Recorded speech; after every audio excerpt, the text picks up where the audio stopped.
Hello friends, welcome to Bright Words Academy. So friends, आज के video में हम लोग GIC lecture practice set part 2 को पढ़ेंगे। इसके पहले पार्ट फर्स्ट में हमने मुल्क राज आनंद, राजा राव एंड डॉक्टर जॉनसन को पढ़ा है। तो आज हम लोग उसी का सेकेंड पार्ट को 61 क्वेश्चन से देखेंगे। 60 क्वेश्चन हमने उसमें देखे थे और होपफुली आपके लिए क्लासेस हेल्पफुल हो रही होंगी। अगर अच्छी लगे तो लाइक, शेयर एंड सब्सक्राइब जरूर करिए चैनल को। तो ये आज आपका सेकेंड पार्ट रहेगा। इसमें आपके मिसलेनियस क्वेश्चन रहेंगे सारे। ओके, चलिए फिर चलते हैं क्लास की ओर, देखते हैं। Okay, let's start. So our first question is Amitabh Ghosh was born in. Amitabh Ghosh was born in Kolkata, Delhi, Chennai, Lucknow. So correct answer आपका हो जाएगा Kolkata. Okay, so right answer आपका हो जाएगा Kolkata. A is the correct answer. Okay, यहाँ पर आपका करेक्ट आंसर ए कल कोलकाता होगा। आपका जन्म हुआ है आपके कोलकाता में अमिताभ घोष का। Next question, Amitabh Ghosh was born in. Amitabh Ghosh का जन्म किस ईयर में हुआ है? 1954, 56, 58, फिर 1960। So our right answer is 1956। B is the right answer. Okay, Amitabh Ghosh का जन्म आपके 1956 में हुआ है, तो करेक्ट आंसर आपका हो जाएगा बी, 1956। ओके, चलिए next. Amitabh Ghosh completed his doctor philosophy from. Doctor philosophy की डिग्री उन्होंने कहाँ से ली है? A Cambridge University, B Harvard University, C Oxford University, D Yale University. So right answer is C Oxford University. Oxford University से आपके अमिताभ घोष ने स्टडी की है। Okay, C correct answer. Next question, which novel of Amitabh Ghosh won the साहित्य academy award.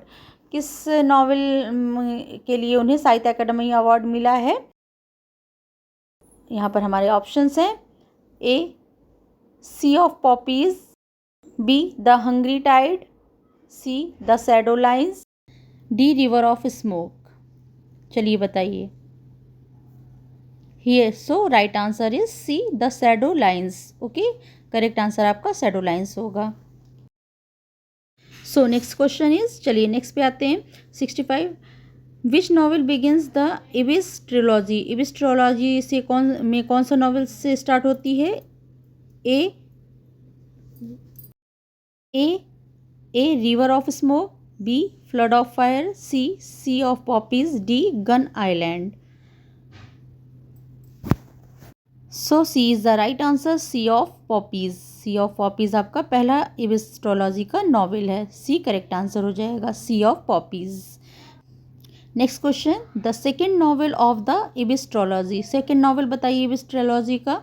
A food of fire, B river of smoke, C gun island, D the glass palace. Correct answer B रहेगा, river of smoke. Okay, here is the right answer, B river of smoke. Second novel है आपका Ibis trilogy का। Okay, next question, the final novel of the Ibis trilogy. Final novel बताइए। Flood of fire, gun island, the circle of reason, the glass palace. Correct answer A रहेगा, flood of fire. Okay, flood of fire final novel है आपका Ibis trilogy का। Okay, correct answer A flood of fire. Okay, चलिए next question, the Ibis trilogy mainly deals with. Ibis trilogy किससे deal करती है, क्या बताती है? ऑप्शंस हैं। A the opium trade of colonialism, B world war first, C Indian independence, D scientific discoveries. So right answer A the opium trade of colonialism. Okay, correct answer आपका A हो जाएगा। Ibis trilogy आपका क्या बता रही है? The opium trade and colonialism. A is the right answer. Which Amitabh Ghosh novel is set during the second world war in Burma and Malay. तो कौन सा अमिताभ घोष का नॉवेल है जो कि second world war first Burma और मलय पे आपका सेट है? ऑप्शन है the glass palace, B sea of poppies, C gun island, D the hungry tide. A correct answer हो जाएगा the glass palace. Okay, second world war में आपका जो बर्मा एंड मलेमिसेट है वो आपका द ग्लास पैलेस है। ए is the right answer. Next question, which non fiction work by Amitabh Ghosh discusses climate change. कौन सा नॉन फिक्शन है आपके अमिताभ घोष का डिस्कस करता है क्लाइमेट चेंज को। ए का ऑप्शन हैं A countdown, B dancing in Cambodia, C the great derangement, D incendiary circumstances. C is the right answer, the great derangement, the great derangement. Okay, C is the right answer. C is the right answer, the great derangement. So next question is, the protagonist of the circle of reason is। protagonist कौन है circle of the reason का। Options हैं ए एलू, B कनाए, सी अंतर, D फकीर। बताइए। Correct answer हो जाएगा A एलू। Answer A is the right answer. Okay, the shadow lines explores the concept of. Shadow lines क्या किस कॉन्सेप्ट को दिखा रहा है। तो ऑप्शन है यहाँ पर आपके A national boundaries and memory, B artificial intelligence, C industrial growth, D religious rituals. Correct answer A हो जाएगा, national boundaries and memory. Okay, right answer आपका ए होगा। Next question, which character serves as a translator in the hungry tide. Hungry tide में कौन सा character है जो translate करता है। Okay, character serves as a translator in the hungry tide. A Fokir, B Kanai Dutt, सी पिया रॉय, डी नीलिमा। तो here is the right answer B Kanai Dutt. Okay, Kanai Dutt है आपका जो ट्रांसलेट करता है आपका। B is the right answer. Next question, Amitabh Ghosh is primarily associated with.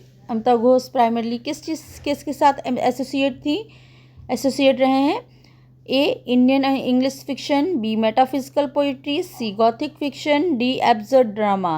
Correct answer A हो जाएगा, Indian English fiction. Okay, Indian. Next question, which of the following is not written by Amitabh Ghosh. कौन सा नॉवेल है जो अमिताभ घोष के द्वारा नहीं लिखा गया है। A sea of poppies, B the hungry tide, C a house for mister Biswas, D the glass palace.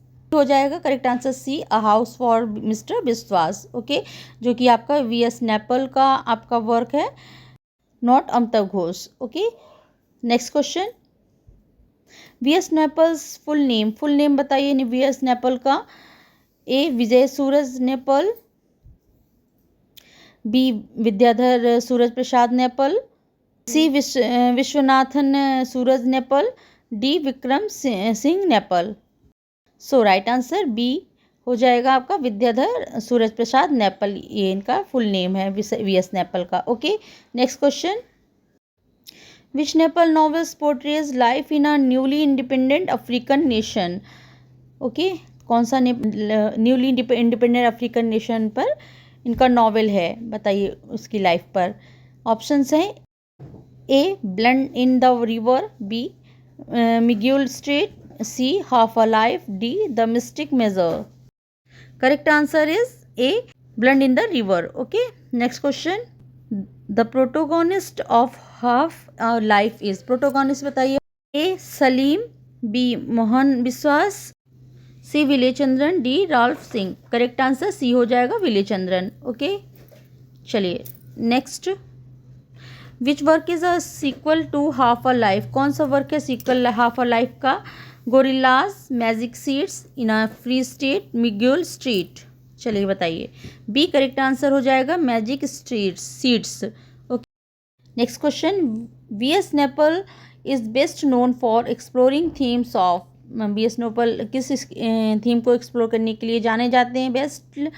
A fantasy and myth, colonialism, exile and identity, medieval romance, scientific progress. तो किसके लिए जाने जाते हैं। करेक्ट आंसर आपका हो जाएगा B, colonialism and exile and identity. Correct answer B हो जाएगा। Next question, which literary movement emphasize reason, order, decorum and adherence to classical models? कौन सा लिटरेरी मूवमेंट है जो एम्फसाइज कर रहा है reason, order, decorum and adherence to classical models को?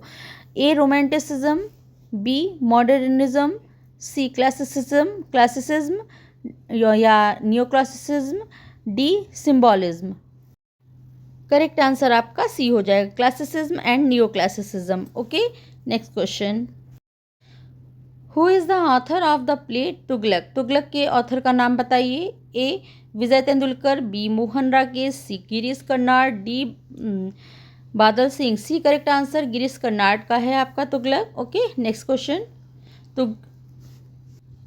Tughlaq was first publish performed in? कब पब्लिश हुआ है या परफॉर्म हुआ है आपका Tughlaq?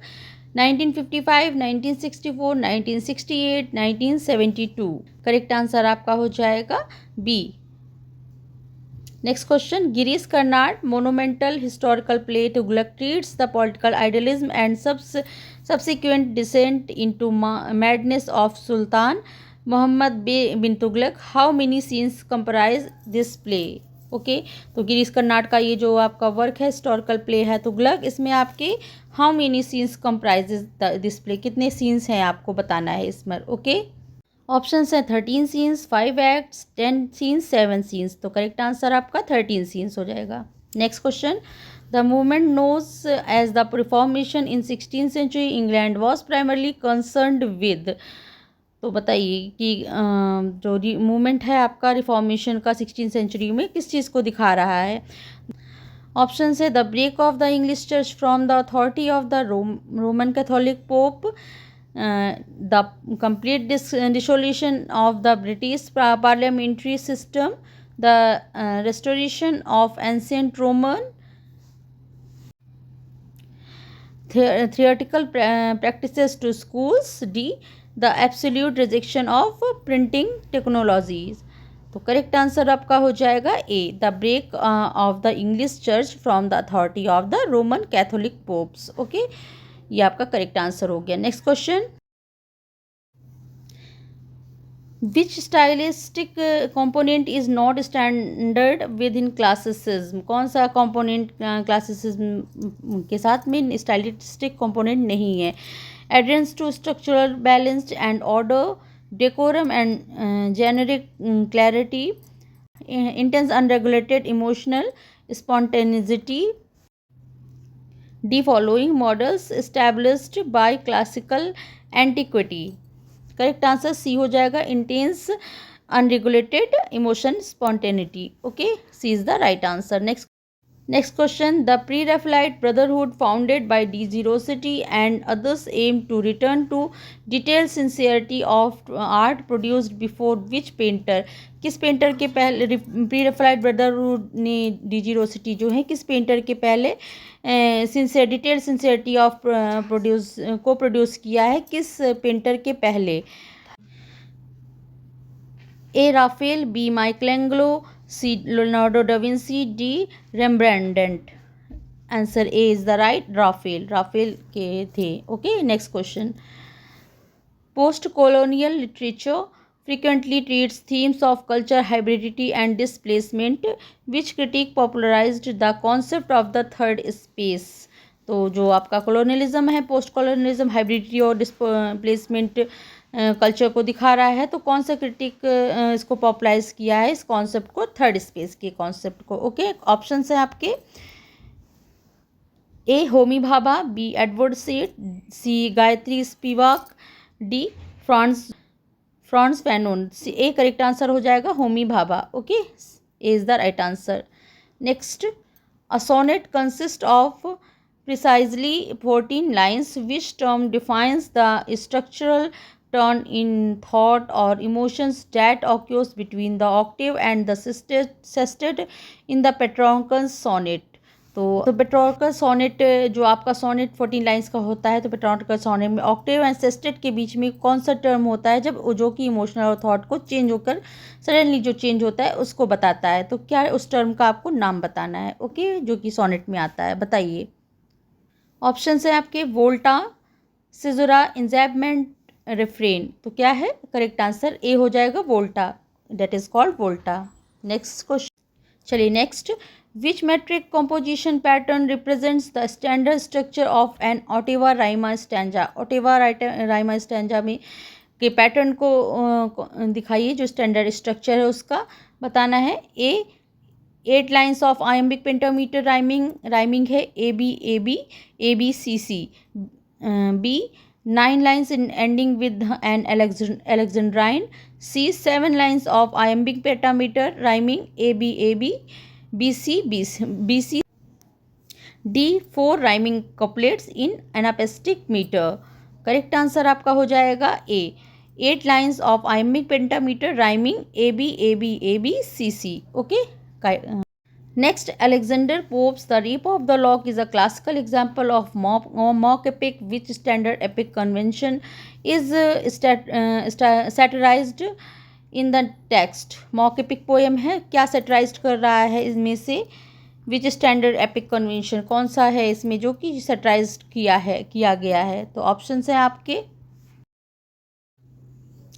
the invocation of muse and the inclusion of supernatural machinery, the complete absence of rhyming structures, setting the entire story within a cottage landscape using prose instead of metrical verse.